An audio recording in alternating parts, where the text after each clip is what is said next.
Ano niyo ba, dito sa Japan, yung yakitori, ito yung parang pinaka-isaw sa atin sa Philippines. May balon-balunan, merong balat ng manok, meron ding mga cartilage, at meron ding mga, syempre, laman ng manok. Iba't iba yan. Tapos meron ding mga laman loob na parang isaw sa atin talaga. Kaso ang problema, napakamahal. Di ba sa atin ang isaw, magkano ba isaw ngayon dyan? Pa-comment nga kasi yung bili ko dyan, nasa 10 pesos pa lang eh. Itong kinakainan natin ngayon, ang isang piraso ng torikawa or yung balat ng manok ay nasa 80 pesos. Isipin mo 80 pesos, meron ka ng isang buong meal niyan, di ba? Pero dito sa Japan, since yung mga inuman, mga ganito, talagang expected na talagang gagastos ka na. At least mga sabihin natin isang tao, mga 3,000 yen or mga nasa 1,200 pesos. Usually, ang presyo ng isang drink, mga 500 yen, 600 yen, mga ganun. Pero may mga mura, 300 yen, depende pa rin niya sa may kainan niya. So, yakitori.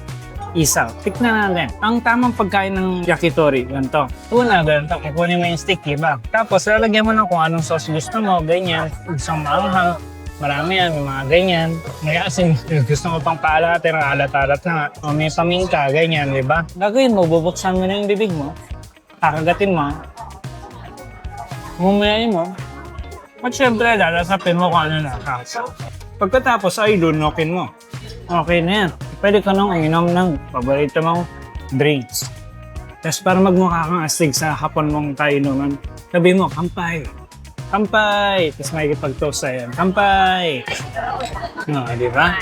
Kasi isa pa palang technique dito. Kasi dito sa Japan, kapag pupunta ka sa mga izakaya o yung mga yakitori, yakiniku, yung mga inuman, ang unang sasabihin sa'yo, ano ba yung drinks na orderin niyo? Oh, tatanungin kayo yan, hindi nyo alam kung ano yung menu nila, di ba? Pero tatanungin agad kayo yan, ano po ang gusto nyo drinks na orderin? Pag di nyo alam, sabihin nyo matatado, nadakimatte na eh. Hindi pa kayo nakakapag-decide. Pero, kung gusto nyo medyo, kung talagang uminom na talaga, sabihin nyo lang Kureaizo beer. O kaya, beer muna. Kasi yan, dadaling kayo ng beer niyan, di ba siya? Pagkalas na, tsaka naman kayo maghanap-hanap kung ano gusto nyo inumin. Susunod, may menu naman dyan. Usually, QR code naman yung pang-order dito. Tapos, yun lang naman. So, kung itanong kayo, tanong nyo lang sa messages dyan, sa mga comments nyo.